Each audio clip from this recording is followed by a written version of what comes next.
Menurut Kapolsek Denpasar Barat AKP Wisnu Wardana, tersangka ditangkap pada 3 Mei dalam razia gabungan di Jalan Gunung Soputan, Denpasar Barat. Dalam razia tersebut, tersangka diberhentikan oleh petugas yang memintanya menunjukkan SIM dan STNK.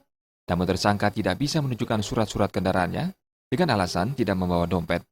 Melihat gelagat mencurigakan tersangka, polisi kemudian menggeledah jaket dan tas yang dibawa tersangka. Pada saat digeledah, polisi menemukan kotak rokok berisi 4 klip kecil kristal bening yang diduga sabu-sabu. Selain menemukan 4 paket SS, polisi menemukan 1 buah bong lengkap dengan pipet, 1 sedotan skop warna putih, 2 jam timah kecil, 1 kotak permen berisikan 7 klip kristal bening yang diduga sabu-sabu, amplop berisi uang tunai Rp61.000, dan 3 buah telepon genggam berbagai merek. Selanjutnya polisi mengajak tersangka ke rumahnya di Jalan Gunung Salak, Gang Lantang Sari, Padang Sambian Kelot untuk melakukan pemeriksaan lebih lanjut. Setelah dilakukan penggeledahan, petugas kembali menemukan 2 plastik kosong bekas sisa SS dan 3 potong pipet, 1 buah telepon genggam, 1 bundel plastik klip dan uang hasil penjualan SS sebesar Rp3.650.000. Polisi juga menyita 3 kantong kain hitam dan di salah satu kantong berisi 3 paket sabu-sabu.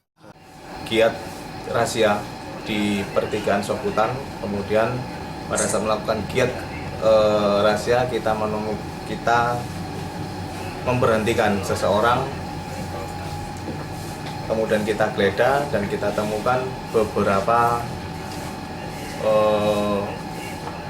plastik yang diduga pada saat itu adalah sabu-sabu. Wayan S mengaku barang terlarang itu digunakan sendiri yang merupakan pecandu.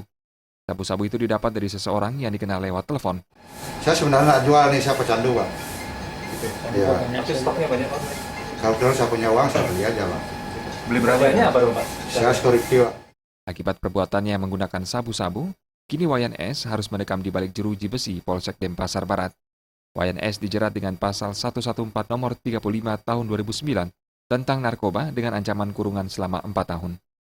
Kadek Suantara dan Rai Suantara, Bali TV.